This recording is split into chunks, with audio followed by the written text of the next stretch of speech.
Hello students, previous video में आप लोगों ने केमिकल इक्विलिब्रियम के रिलेटेड बहुत ही इंपॉर्टेंट टॉपिक को समझ कर रखा है, that is equilibrium constant. Equilibrium constant के अलग अलग फॉर्म, दो ही फॉर्म आपने पढ़े, एक केसी और केपी, एंड इन दोनों के बीच में क्या रिलेशन होता है ये भी आप लोगों ने समझ के रखा है इसके पहले वाले वीडियो में, बराबर।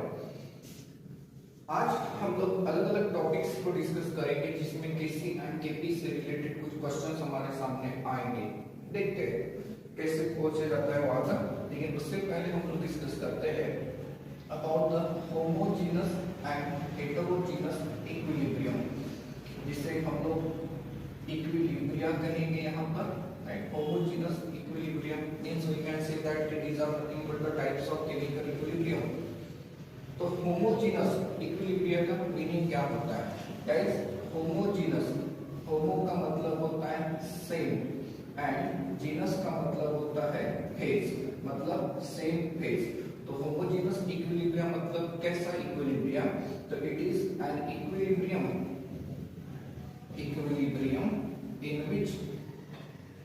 in which reactants and products are in the same phase। ये कैसे होने चाहिए? सेम फेज में होने चाहिए। जब रिएक्टेंट एंड प्रोडक्ट्स ये सेम फेज में होंगे तो ऐसे केमिकल इक्विलिब्रियम को हम लोग कौन से टाइप का इक्विलिब्रियम कहेंगे? Homogeneous equilibrium. फॉर एग्जांपल देख लीजिए कि अगर मैं ये रिएक्शन ऐसे कैरी आउट कराता हूं तो ये रिएक्शन अगर इस तरीके से होती है एंड आप लोग इसे चेक करेंगे तो यू विल ऑब्जर्व कि रिएक्टेंट एंड प्रोडक्ट ये सेम फिजिकल स्टेट में है, दैट इज गैस है। दूसरा एग्जांपल भी हम लोग देख सकते हैं, that is formation of ammonia gas from the reaction between the nitrogen and hydrogen. तो नाइट्रोजन एंड हाइड्रोजन जब इस तरीके से कंबाइन होंगे तो अमोनिया गैस मिलेगी। देखिए ये सारे के सारे रिएक्टर्स एंड प्रोडक्ट्स कैसे हैं? सेम फेज में है, तो इसे हम लोग क्या कहेंगे? होमोजेनस इक्विलिब्रियम कहेंगे। देन दूसरा जो टाइप है उसे हम लोग कहेंगे हेटेरोजेनस इक्विलिब्रियम, या फिर you can say heterogeneous equilibrium also, बराबर है। तो हेटेरो, यहाँ पर इस वर्ड के मीनिंग को देखो, हेटेरो का मतलब होता है डिफरेंट एंड जीनस का मीनिंग तो आपको पता है फेज। इसका मतलब ये होगा कि equilibrium in which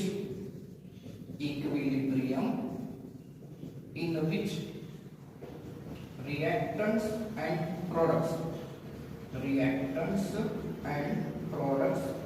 are in different physical states।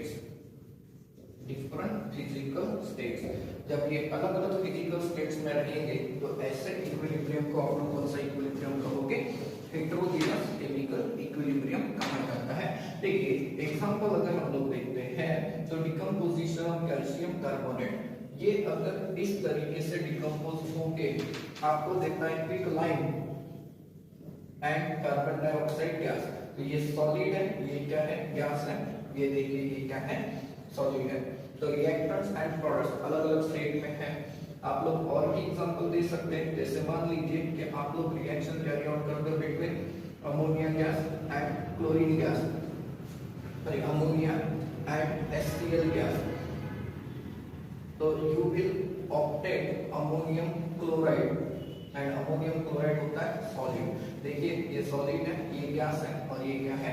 Gas है। तो ये भी एग्जांपल किसका बन जाता है? हेटेरोजेनस केमिकल इक्विलिब्रियम का बन जाता है, बराबर।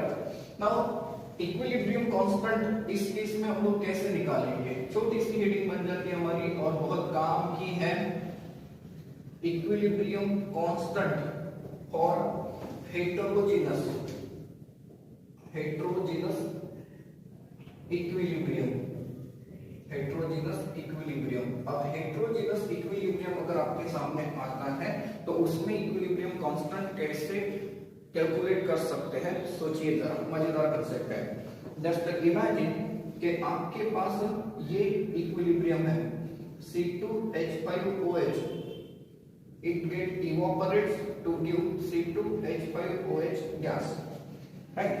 आपने अगर law of mass action apply कर दिया तो law of mass action apply करेंगे तो आपको पता है कि it is the ratio of the concentrations of the reactants and concentrations of the product and the reactants at equilibrium.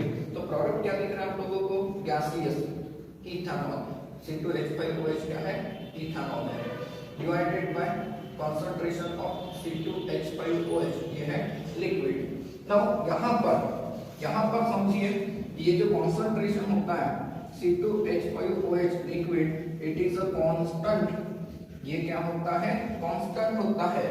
इसके पीछे क्या रीजन है सर? एक तो ये 1 मोल हो गया लिक्विड का, बराबर है, एंड दूसरी चीज ये कि एट पर्टिकुलर टेम्परेचर अगर हम लोग डेंसिटी देखते हैं किसी भी लिक्विड की तो वो डेंसिटी हमेशा कांस्टेंट आती है। वॉल्यूम कितना भी हो इट डजंट मैटर, इसलिए जो टर्म होती है डिनोमिनेटर में वो हमेशा कांस्टेंट बन जाती है, तो ये होगी कांस्टेंट। तो ऐसे केस में आप लोगों के पास Kc क्या आ गया? तो Kc हो जाएगा C2H5OH गैस का कॉन्सेंट्रेशन। होगा कि नहीं होगा? सोचिएगा, बहुत ही जरूरी है। तब एक अगर आप लोग इसे देखते हैं सब्लिमेशन ऑफ आयोडीन, ये लीजिए अगर आयोडीन इस तरीके से सब्लिमेशन देता है तो ऐसे केस में Kc इज इक्वल टू क्या लेंगे फिर? तो Kc is equal to concentration of I2 gas. Now concentration of I2 gas ये क्या होता है? उसका प्रेशर होता है। यहाँ पर ये जो टर्म है ये क्या हो जाएगी? कांस्टेंट। तो Kc इज इक्वल टू क्या हो जाएगा? कंसंट्रेशन ऑफ I2 गैस के बराबर हो जाएगा। यहाँ पर एक चीज की तरफ ध्यान रखिए, Kp इज इक्वल टू क्या बन जाएगा? Partial pressure. अगर प्रेशर दिया है तो Kp यूज करेंगे, कंसंट्रेशन दिया है तो Kc यूज करेंगे। इस तरीके से इक्विलिब्रियम कांस्टेंट आप लोग अप्लाई करते हो। और द हेटेरोजेनस इक्विलिब्रियम क्या हम लोग इसके ऊपर अप्लाई नहीं कर सकते? कर सकते हैं। यहाँ पर Kc की जगह क्या यूज करोगे? Kp। इस रिएक्शन का Kp इज इक्वल टू क्या हो जाएगा? Partial pressure of CO2। बस इतना ही होगा कि नहीं होगा? क्लियर है? मतलब ये कि सॉलिड्स एंड लिक्विड्स अगर सॉल्यूशन में है तो उसका कंसंट्रेशन हम लोग यूज करेंगे ये अपने प्योर स्टेट में, बराबर है? ये अपने प्योर स्टेट में, इसलिए इसका कंसंट्रेशन हमेशा क्या होगा? कांस्टेंट होगा। मतलब एक चीज आप लोगों को समझ में आ रही होगी कि जब हम लोग Kc एंड Kp के बेस्ड न्यूमेरिकल सॉल्व कर रहे होंगे तो हमें न्यूमेरिकल में ध्यान देना पड़ेगा। सॉलिड अगर है तो उनका कंसंट्रेशन हमेशा 1 लेंगे, बराबर है, एंड अगर प्योर लिक्विड है तो ऐसे केस में उनका कंसंट्रेशन भी कांस्टेंट है। मींस हमें किसके साथ डील करना है? हमें डील करना है partial pressures of gases, partial pressures of gases, इनके साथ डील करना है। एंड दूसरा एक्वस सॉल्यूशन, क्योंकि एक्वस सॉल्यूशन का कोई ना कोई कंसंट्रेशन दिया होगा, बराबर है।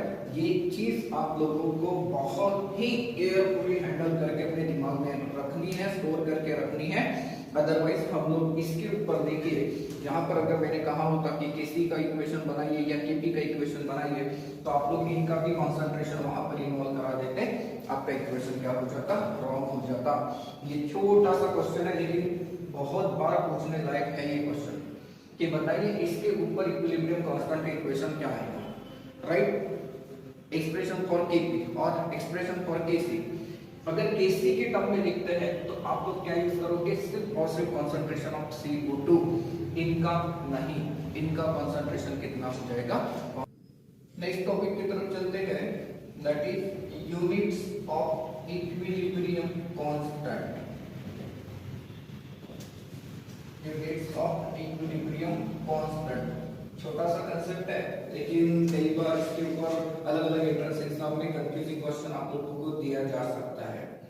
कई सारे जगहों पर जब रिएक्टेंट्स के मोल एंड प्रोडक्ट्स के मोल का नंबर सेम होता है तो किसी का कोई यूनिट होता ही नहीं गाइस। तो बहुत सारे स्टूडेंट ये समझ लेते हैं कि सर Kc इक्विलिब्रियम कांस्टेंट है, उसका यूनिट नहीं होना चाहिए, लेकिन हो सकता है। Kc क्या है? तो एक रेशियो है, बराबर है। जब न्यूमरेटर एंड डिनोमिनेटर दोनों की यूनिट सेम हो जाएगी तभी Kc यूनिटलेस आएगा, अदरवाइज नहीं आ सकता। Now units of equilibrium constant that is Kc, and we know that ये केपी भी हो सकता है ना, केपी भी हो सकता है। जनरली किसी के ऊपर क्वेश्चन पूछते हैं तो ये जो यूनिट है that is unit of KC depends on the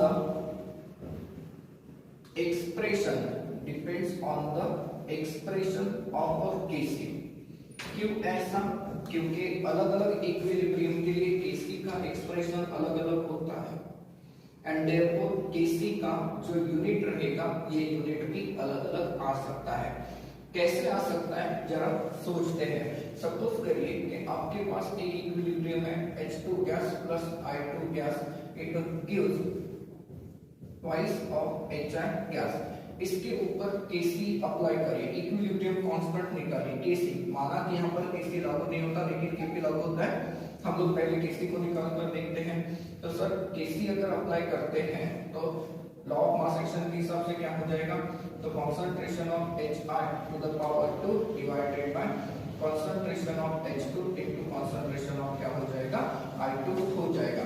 आएगा या नहीं आएगा? सोचिए केसी के लिए ऐसा यूनिट ऐसा फॉर्म आएगा, एक्सप्रेशन इस तरीके से आएगा। अब यूनिट की अगर बात करते हैं तो इसके यूनिट्स रखिए, इसकी यूनिट्स रखिए। ये क्या है? कंसंट्रेशन। कंसंट्रेशन क्या होता है? मोल पर लीटर। तो मोल पर लीटर इनटू मोल पर लीटर दो बार है divided by mole per litre है इनटू मोल पर लीटर। यहाँ पर आप लोग देखते हैं कि सारे के सारे यूनिट्स एक दूसरे को कैंसिल कर रहे हैं, तो यहाँ पर केसी जो है ये कैसा आएगा? यूनिटलेस आएगा। केसी कैसा आ गया गाइस? यूनिटलेस आ गया। ठीक है, कोई दूसरा इक्वेशन हम लोग स्टडी करते हैं।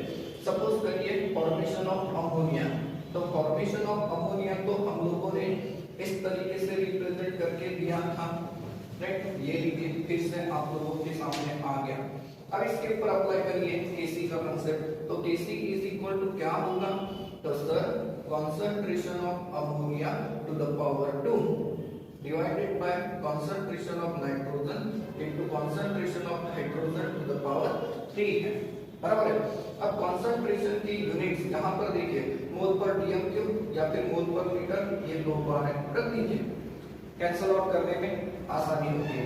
ये देखिए ये क्या है? मोल पर लीटर। सर यहाँ पर मोल पर लीटर 3 टाइम्स है, 1 2 3। अब आप लोग सोचिए कितनी बार कैंसिल होगा? नीचे देखिए डिनोमिनेटर में यहाँ पर ये टर्म 4 बार है और यहाँ न्यूमरेटर में 2 बार है, तो 2 बार के साथ 2 बार कैंसिल हो जाएगा। अब देखिए इसे मोल को जब ऊपर लेकर जाएंगे तो ये बन जाएगा मोल इनवर्स बन जाएगा, एंड लीटर इनवर्स का क्या होगा? लीटर। लेकिन अब ये तो 2 बार है तो ये बनेगा स्क्वायर इनवर्स एंड ये क्या बन जाएगा? स्क्वायर।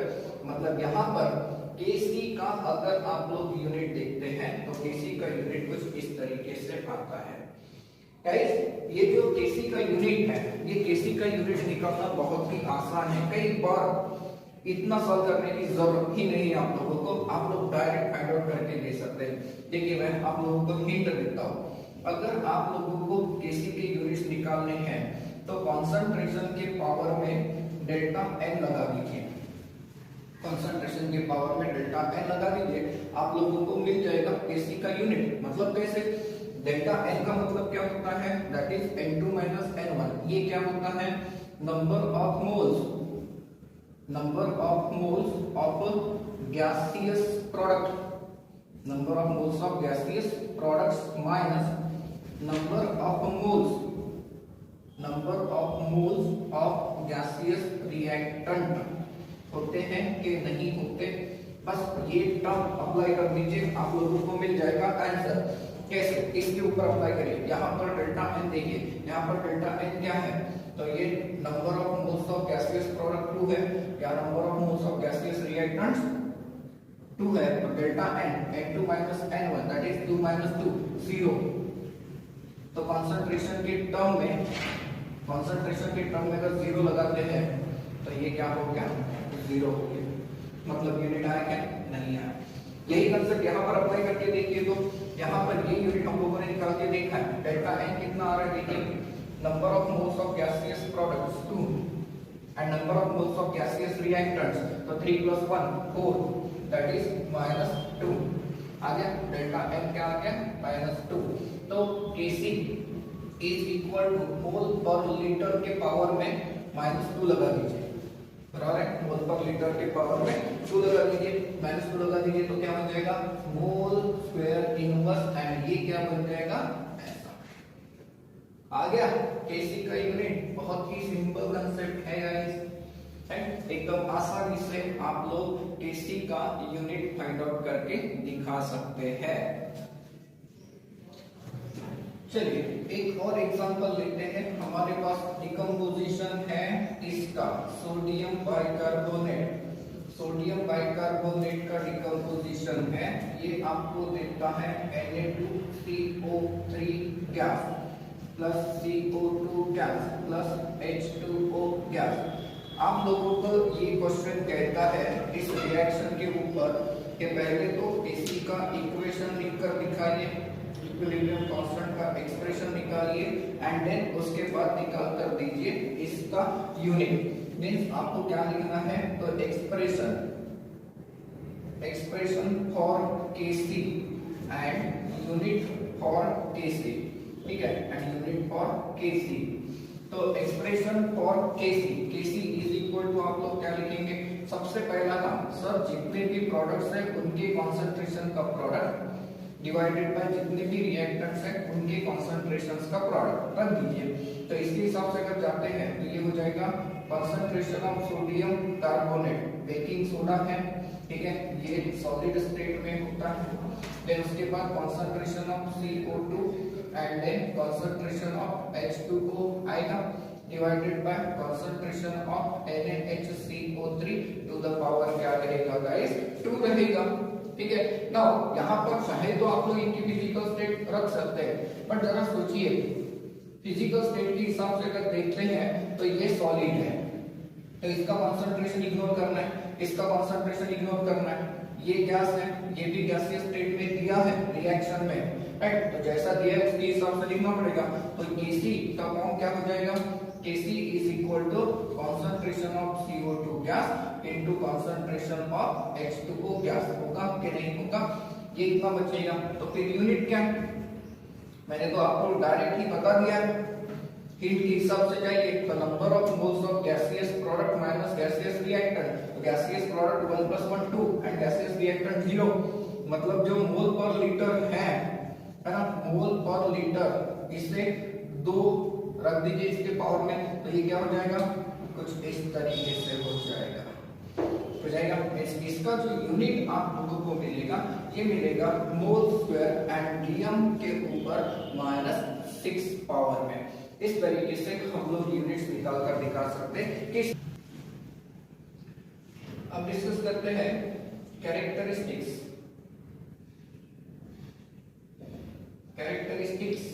ऑफ इक्विलिब्रियम कांस्टेंट, ठीक है। मोस्ट ऑफ द टाइम हम लोग सिर्फ Kc को कंसीडर करते हैं, बट आप बोलोगे नहीं कि Kc एंड Kp ये दोनों इक्विलिब्रियम के कांस्टेंट होते हैं। Kc कब यूज करते हैं, जब सॉल्यूशंस इन्वॉल्व है रिएक्शन में, एंड Kp हम लोग कब यूज करते हैं, जब गैसियस स्टेट में रिएक्शन होती है। अब इसकी कैरेक्टरिस्टिक्स की अगर हम लोग बात करें तो इसकी कैरेक्टरिस्टिक्स में आप लोगों को क्या क्या इंपॉर्टेंट पॉइंट याद रखने हैं। तो गाइस एक चीज की तरफ ध्यान रखिए, that is value of K।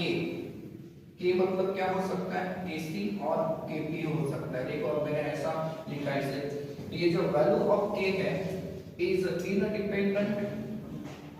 independent on the initial concentrations, ये इनिशियल कॉन्सेंट्रेशंस के ऊपर डिपेंडेंट नहीं होते। चाहे तो रिएक्टेंट्स का कॉन्सेंट्रेशन ले लीजिए और प्रोडक्ट का कॉन्सेंट्रेशन ले लीजिए, ये इंडिपेंडेंट होते हैं on the initial concentration of reactant और the product. Now value of Kc और Kp, वैल्यू ऑफ Kc और Kp इज टेम्परेचर डिपेंडेंट। ये बहुत ही याद रखोगे, इंपॉर्टेंट पॉइंट है, टेम्परेचर डिपेंडेंट। मतलब Kc एंड Kp की जो वैल्यू होती है ये कैसे होती है गाइस, टेम्परेचर डिपेंडेंट होती है। जनरली जैसे जैसे टेम्परेचर बढ़ता है वैसे वैसे रेट ऑफ केमिकल रिएक्शन बढ़ता है एंड देयरफॉर यहाँ पर आपको Kc एंड Kp की वैल्यू जो रहेगी वो बढ़ते हुए मिलेगी with the increase in the temperature. Then equilibrium constant की अगर हम लोग बात करते हैं तो equilibrium constant that is Kc और Kp है ना, depends upon the stoichiometry of reaction. Stoichiometry of reaction इसका मतलब क्या, इसे मैंने ऐसे लिखना चाहिए था, फॉर्म ऑफ और एक्सप्रेशन ऑफ इक्विलिब्रियम कांस्टेंट। ये आप लोगों ने देखा है, आपको पता है कि H2 + I2 ये गैसियस स्टेट में या फिर सॉल्यूशन में अगर है तब भी आप लोग देखिए ऐसी रिएक्शन अगर आपके सामने आते हैं तो इसके लिए आप लोग Kc क्या लिखते हो, तो Kc हम लोग लिखते हैं concentration of HI⁻², divided by concentration of H2 into concentration of I2। लेकिन अगर आपके पास कोई दूसरी रिएक्शन है जैसे N2 plus twice of H2 and ये आपको देता है ट्वाइस ऑफ अमोनिया, तो इसके लिए आप Kc क्या लिखते हो, तो concentration of ammonia to the power 2 divided by concentration of nitrogen into concentration of hydrogen to the power 3। ये देखिए दोनों के दोनों इक्वेशन क्या हो जाते हैं, चेंज हो जाते हैं। एंड अगर आप लोगों ने इसे रिवर्स करा दिया तो इक्विलिब्रियम कांस्टेंट जो होता है वो पहले वाले का रेसिप्रोकल बन जाता है, क्योंकि इसे जब रिवर्स करेंगे तो ये टर्म ऊपर चली जाएगी और ये टर्म नीचे आ जाएगी, रेसिप्रोकल आप लोगों को मिल जाएगा, बराबर है। Next we can say that कि जो इक्विलिब्रियम कांस्टेंट का फॉर्म होता है ये स्टोइकियोमेट्री के ऊपर डिपेंडेंट होता है। एंड यहाँ पर एक चीज की तरफ ध्यान रखते हैं कि higher the value of Kc और Kp, इसका मतलब क्या होता है, अगर Kc एंड Kp की वैल्यू हायर है तो higher the value of Kc और Kp indicates that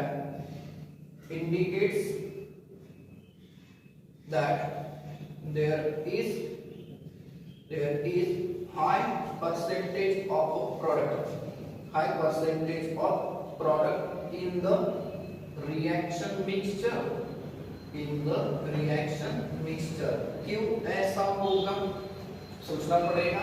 Kc और Kp के बारे में सोचिए, मैं इसका जनरल फॉर्म आपके सामने रखता हूँ, क्या ये ऐसा नहीं है, concentration of the product divided by concentration of the reactants है। एंड Kc की वैल्यू ज्यादा कब आएगी, जब रिएक्टेंट कम रहेगा, तो रिएक्टेंट कम है इसका मतलब ये है कि प्रोडक्ट की क्वांटिटी क्या है, ज्यादा है एट इक्विलिब्रियम, बराबर है ना। इक्विलिब्रियम स्टेट में प्रोडक्ट की वैल्यू क्या हो जाएगी, ज्यादा हो जाएगी।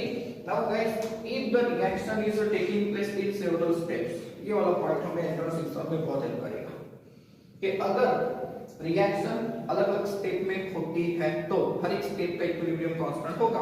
जैसे मान लीजिए कि A gives B, then B gives C, यहाँ पर कांस्टेंट है K1 एंड यहाँ पर इक्विलिब्रियम कांस्टेंट है K2। तो ऐसे केस में क्या करेंगे, ओवरऑल रिएक्शन तो ये A किस में जा रहा है, C में जा रहा है, जरूरी नहीं कि ये हमेशा रिवर्सिबल के साइन में आपको मिले, ये रिवर्सिबल का साइन मिल सकता है, एग्जाम में याद रखेंगे। तो ऐसे केस में ओवरऑल जो रेट कांस्टेंट होगा दैट इज K, जिसे हम लोग K3 कहते थे, ठीक है नया। तो K3 इज इक्वल टू ये होता है K1 into K2। Numerical solve करते समय बहुत काम की चीज है, बहुत ज्यादा काम की चीज है। देखिए अगर कभी रिएक्शन ऐसे स्टेप में निकली है तो ओवरऑल रेट कांस्टेंट या फिर ओवरऑल जो कांस्टेंट होता है रिएक्शन का वो क्या होता है, इंडिविजुअल जो कांस्टेंट्स दिए हैं उनका प्रोडक्ट होता है। गाइस अब हम लोग चलते हैं बहुत ही इंपॉर्टेंट टॉपिक की तरफ, that is about the applications of equilibrium constant। इसी के ऊपर आप लोगों को क्वेश्चंस मिलते हैं अलग अलग एग्जाम में, बहुत ज़्यादा इम्पोर्टेंट होता है ये। तो इक्विलिब्रियम कांस्टेंट के अगर हम लोग एप्लीकेशंस को देखते हैं तो बहुत सारे एप्लीकेशन दे सकते हैं, जिसमें हम लोग पहला एप्लीकेशन पढ़ते हैं, that is prediction of the direction of a reaction. मतलब क्या? मतलब रिएक्शन फॉरवर्ड डायरेक्शन में जा रही है या फिर रिवर्स डायरेक्शन में आ रही है, ये हम लोग पता कर सकते हैं फ्रॉम इक्विलिब्रियम कांस्टेंट। कैसे? कंसीडर एक रिवर्सिबल रिएक्शन मेरे पास है, that is A moles of A plus B moles of B reversibly reacts to give C moles of C and D moles of D। इसके ऊपर जब मैं लॉ ऑफ मास एक्शन को apply करूंगा तो मुझे मिलेगा Kc। तो Kc इज इक्वल टू क्या बनता है? अब ये आप लोग समझ चुके हैं, concentration of C to the power C into concentration of D to the power D divided by concentration of A to the power A into concentration of B to the power B। होता है कि नहीं होता guys? यहाँ पर एक चीज की तरफ ध्यान रखिए, all the concentrations are equilibrium concentrations। ये कौन से concentrations होते हैं? equilibrium concentrations होते हैं। ये बहुत ज़्यादा important है। Now guys, ये जो रेशियो है ना, ये रेशियो ही तो है। ये रेशियो हम लोग रिएक्शन के ऊपर अप्लाई कर सकते हैं जब रिएक्शन इक्विलिब्रियम में नहीं है तब भी, एंड ऐसे केस में इसे हम लोग कहते हैं रिएक्शन कोशंट। क्या कहते हैं? रिएक्शन कोशंट कहते हैं। तो रिएक्शन कोशंट जो होता है इसे हम लोग रिप्रेजेंट कराते हैं by QC, and QC is equal to होता है concentration of C to the power C into concentration of D to the power D divided by concentration of A to the power A into concentration of B to the power B। मतलब ये कि जो Kc है and QC है have same form, but फर्क कहाँ पर है? फर्क है तो सिर्फ इतना कि Kc में जो कॉन्सेंट्रेशन के टर्म्स इन्वॉल्व है वो इक्विलिब्रियम कॉन्सेंट्रेशंस होते हैं, एंड QC में जो कॉन्सेंट्रेशन की टर्म्स इन्वॉल्व है ये other than equilibrium concentrations involve होते हैं। जब हम लोग QC एंड Kc को कंपेयर करते हैं तो आप लोगों को डायरेक्शन ऑफ रिएक्शन पता चलता है। एक चीज पहले याद रखिए गाइस, एट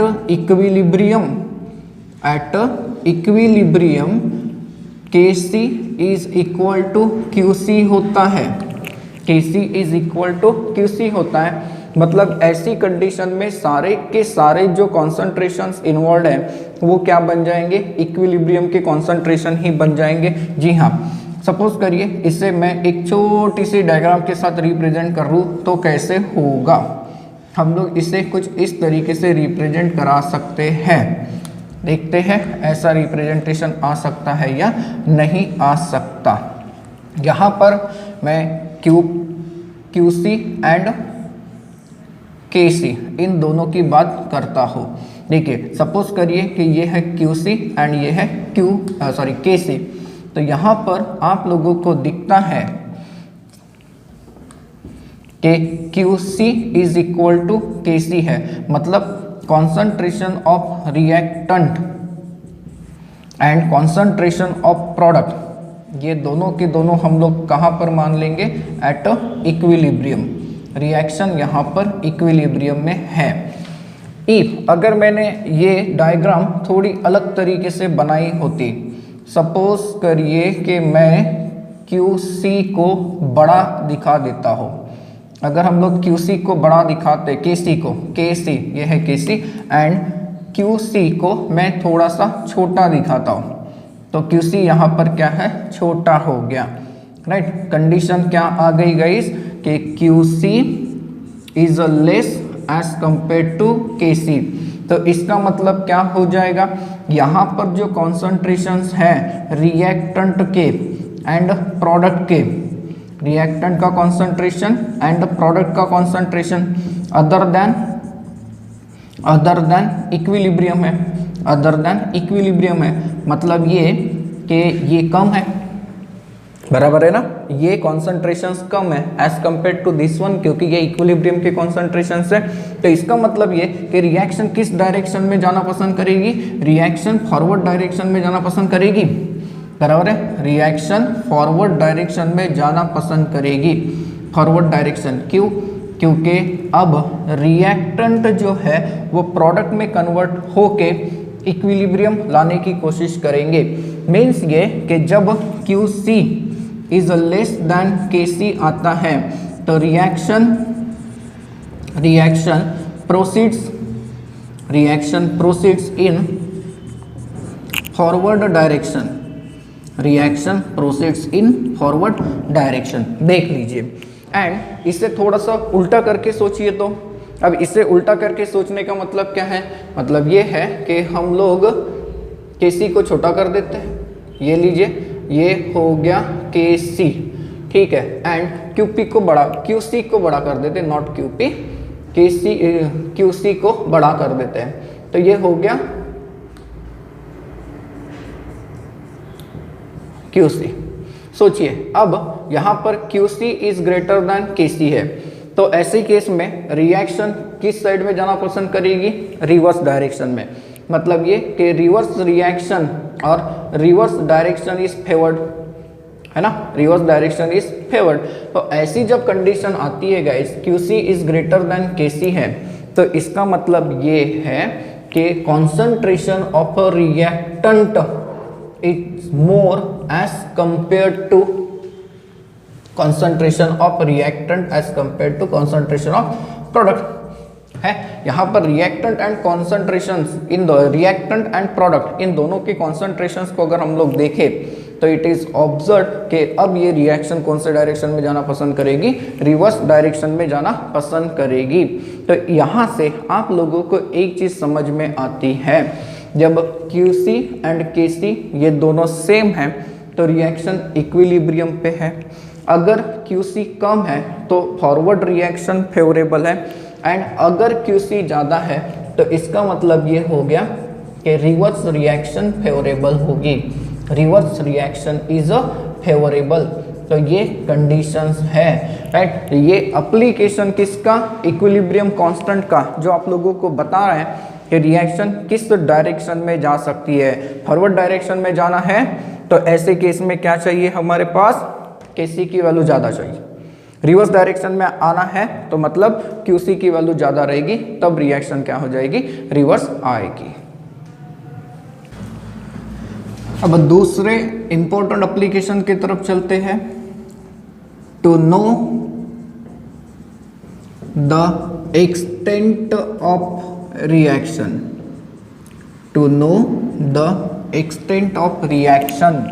अब ये कैसे होगा सोचना पड़ेगा guys. Magnitude of the KC मतलब we can say value of KC है ना, KC आप लोगों को बताता है कि रिएक्शन फॉरवर्ड डायरेक्शन में जा रही है या फिर बैकवर्ड रिएक्शन में जा रही है। मतलब ये कि इक्विलिब्रियम पे किसके कॉन्सेंट्रेशन ज़्यादा है।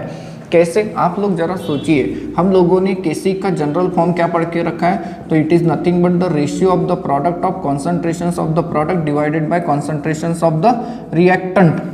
बराबर है, ये हम लोगों ने पढ़ के रखा है। यहाँ से एक चीज़ आप लोगों को समझ में आती है कि magnitude of the KC is directly proportional to the concentration of the product. मतलब प्रोडक्ट अगर ज़्यादा है तो इसका मतलब क्या है, KC। तो KC अगर ज़्यादा निकला तो इसका मतलब ये हो गया ना कि रिएक्शन फॉरवर्ड डायरेक्शन में प्रोसीड कर रही है, प्रोडक्ट की क्वांटिटी ज़्यादा है, and KC is inversely proportional to the concentration of reactant. Reactant का कॉन्सेंट्रेशन ज़्यादा है मतलब KC कम है, मतलब इक्विलिब्रियम पे किसका कॉन्सेंट्रेशन ज़्यादा रहेगा, रिएक्टेंट का कॉन्सेंट्रेशन ज़्यादा रहेगा गाइस। मीन सपोज करिए कि अगर हम लोग इन वैल्यूज़ को जज करने की कोशिश करते हैं तो हम लोगों ने कौन सी वैल्यूज़ को यूज़ करना चाहिए। जनरली हम लोग एक इंडिकेशन यूज़ करते हैं।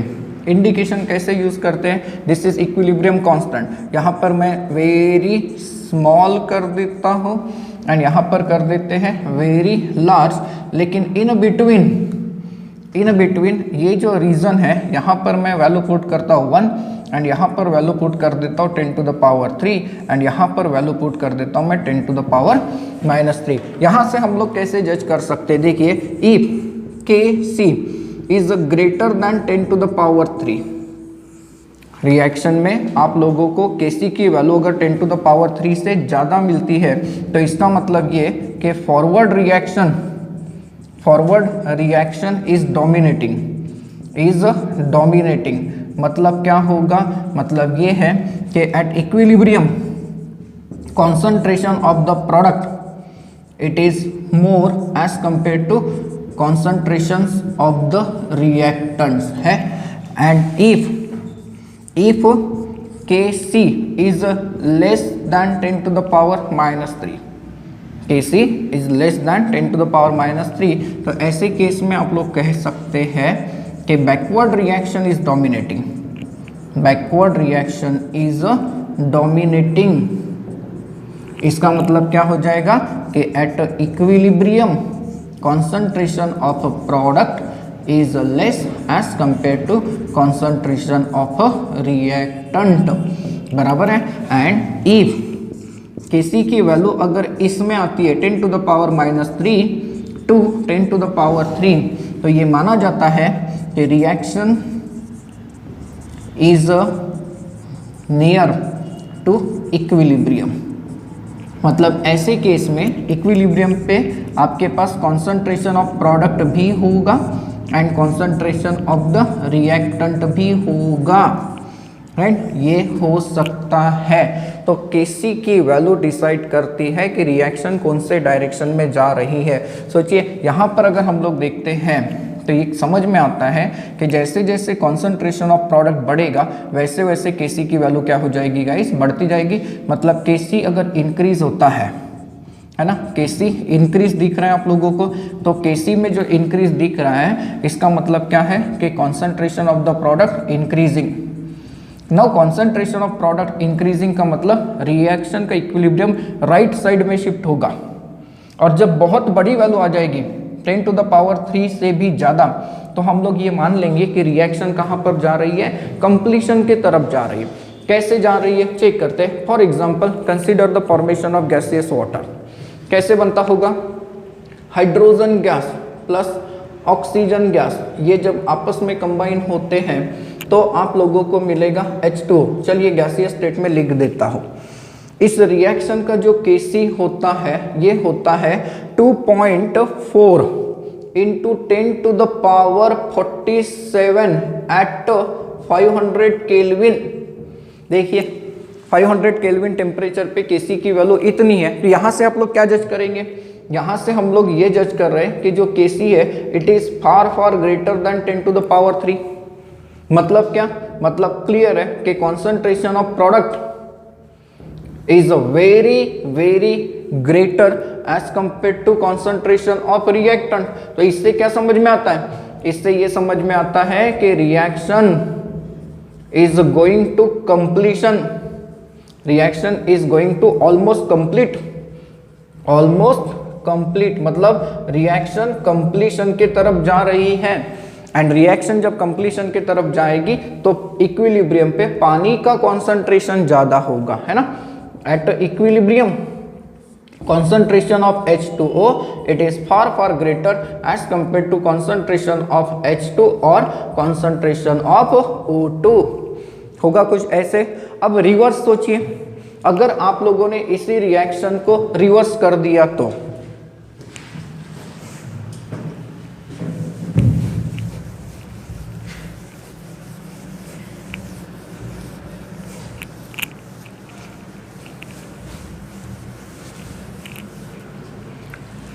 क्या हो जाएगा रिवर्स इसका, तो you will get decomposition of water. Water जब डिकम्पोज होगा तो it will give twice of H2 gas and O2 gas. Now इसका Kc जब निकाल कर देखेंगे तो इसका Kc क्या बनेगा, तो concentration of H2 to the power 2 into concentration of O2 divided by concentration of H2O। चलो इसे K' कर देते हैं। इसका जो Kc था, इसका Kc क्या आया होगा, that is concentration of H2O to the power 2 divided by concentration of H2 to the power 2 into concentration of O2 रहा होगा ऐसे, ठीक है। अब देखिए K' C is reciprocal of Kc दिख रहा है, दिख रहा है, रेसिप्रोकल ऑफ Kc। तो reciprocal of Kc that is 1/2.4 into 10 to the power 47। तो ये आप लोगों को जो मिलता है ये मिलता है 4.1 into 10 to the power -48 at 500 kelvin. सोचिए गाइस क्या हालत है यहाँ पर आप लोगों को दिखता है कि जो Kc है it is very less as compare to 1, है ना, ये काफ़ी कम है। इसका मतलब क्या हो गया, इसका मतलब ये हो गया कि at equilibrium concentration of H2O, देखिए अब ये रिवर्स इक्विलिब्रियम है, मतलब रिएक्टेंट में रिएक्टेंट का कॉन्सेंट्रेशन बहुत ज़्यादा है, बराबर ना, रिएक्टेंट का जो कॉन्सेंट्रेशन है ये कैसे बहुत ज़्यादा है as compare to concentration of H2 और कॉन्सेंट्रेशन ऑफ O2। इसका मतलब ये है कि रिएक्शन कंप्लीशन की तरफ नहीं जाती, that is at equilibrium reaction mixture contains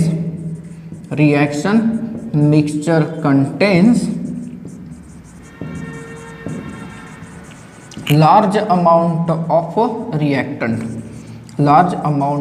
reactant and therefore ये जो रिएक्शन है ये फॉरवर्ड डायरेक्शन में जाएगी क्या, नहीं, बल्कि इससे रिवर्स रिएक्शन जो होती है वो वाली वो काफ़ी ज़्यादा फेवरेबल होती है। तो Kc की वैल्यू से आप लोगों को एक्सटेंट ऑफ रिएक्शन के बारे में भी पता चलता है। तीसरे एप्लीकेशन की तरफ चलते हैं। To calculate equilibrium concentrations, to calculate equilibrium concentrations, this is most important application। कैसे गाइस, देखिए आप लोगों को जनरल फॉर्म हम लोगों ने ऐसा बताया कि Kc is equal to concentration of the product divided by concentration of reactant. क्या यहाँ से हम लोग concentration of R reactant find out नहीं कर सकते? कर सकते हैं। कब? अगर concentration of product and Kc आपके पास है तो। सिमिलरली आप लोग यहाँ से P की वैल्यू भी तो कैलकुलेट कर सकते हो, that is Kc into concentration of R, मतलब ये दोनों प्रेजेंट हैं तो P का कॉन्सेंट्रेशन आप लोग कैलकुलेट कर सकते हो। ये बहुत इंपॉर्टेंट एप्लीकेशन होता है। कैसे इसका इस्तेमाल होता है हम लोग चेक करते हैं। कंसीडर कि मेरे पास एक रिएक्शन है, that is reaction between ethanoic acid, this is ethanoic acid या फिर कॉमनली इसे आप लोग एसिटिक एसिड कहते हो, एंड C2H5OH ये इथेनॉल है। ये दोनों जब आपस में रिएक्शन देते हैं तो ईस्टर बनता है। इस रिएक्शन को ईस्टरिफिकेशन कहते हैं। आप लोगों को यहाँ पे जो ईस्टर मिलता है वो मिलेगा कुछ ऐसे, जिसका कॉमन नाम इथाइल एसीटेट होता है एंड IUPAC नाम इथाइल इथेनोएट होता है, एंड यहाँ से मिल जाएगा आप लोगों को वाटर। ठीक है, नाउ कंसीडर हम लोग कंडीशंस डालते हैं कि इस रिएक्शन का जो Kc है ये है 4 एट अ सर्टन टेम्परेचर, जैसा कि हमारे पास गिवन है at a certain temperature Kc कितना है 4 है। नाउ इनिशियली अगर आप लोगों को कहता है कि आप लोगों के पास इथेनोइक एसिड एंड इथेनॉल इन दोनों के जो मोल्स है ये सिर्फ 2 है। कितने मोल्स है? 2 मोल्स है। एंड सपोज करिए कि x moles of ethyl ethanoate are formed at equilibrium. Condition को समझो, इस कंडीशन को हमें यहाँ पर अप्लाई करके देना है। हमारे पास इनिशियली कितने मोल्स है? इथेनोइक एसिड के 2 मोल्स हैं, इथेनॉल की कितने मोल्स हैं? 2 इन सर्टन वॉल्यूम जो भी होगा। Kc कितना इस रिएक्शन का? 4 है and x moles of ethyl ethanoate are form, मतलब क्या? तो इसे हम लोग कैसे रिप्रेजेंट कर सकते हैं जरा देखिए। इनिशियल मोल्स को अगर हम लोग देखते हैं तो इसकी इनिशियल मोल्स है आपके पास 2, इसके 2, इसके कितने रहेंगे? 0। क्यों? इनिशियली रिएक्टेंट होता है, प्रोडक्ट होता है क्या? नहीं होता। होता है क्या प्रोडक्ट? नहीं होता। देन इसके बाद मोल्स एट इक्विलिब्रियम देखते हैं। तो मोल्स एट इक्विलिब्रियम हमें कहता है कि x मोल इथाइल इथेनॉइड के बने, तो इथाइल इथेनॉइड के मोल x बने तो ऑब्वियसली वाटर कितना बनेगा XH। क्यों? देखिए रिएक्शन को देखिए, इसका एक मोल जब इसके एक मोल के साथ कंबाइन होता है तो इसका एक मोल बनता है, इसका एक मोल बनता है, मतलब इसका मोल अगर x बना तो इसका मोल भी कितना बना x। तो सर ये कितना बचा? तो ये 2 में से x बचा, बराबर ना, मतलब 2 माइनस एक्स बच गया, ये हो गया 2 माइनस एक्स। क्लियर है गाइस? ये कंडीशन आप लोगों को आनी चाहिए क्योंकि मैक्सिमम न्यूमेरिकल में ये आप लोगों को अप्लाई करना है। तो फिर कॉन्सेंट्रेशन एट इक्विलिब्रियम, क्या कॉन्सेंट्रेशन का मतलब क्या होता है? तो कॉन्सेंट्रेशन का मतलब होता है number of moles divided by volume. तो ये हो जाएगा 2 minus x divided by volume, क्योंकि अभी आपके पास वॉल्यूम नहीं है, होता तो यहाँ पर पुट कर देते। तो ये कितना बचा? 2 minus x divided by volume. ये कितना बचेगा? x बाय वी, एंड ये कितना बचेगा? x by v. सोचिए पहले इससे सोचिए इस कंडीशन को, क्लियर है या नहीं है? आपके पास एक रिएक्शन है इथेनॉइक एसिड एंड इथेनॉल, क्या दे रहा है? Ethyl ethanoid plus water.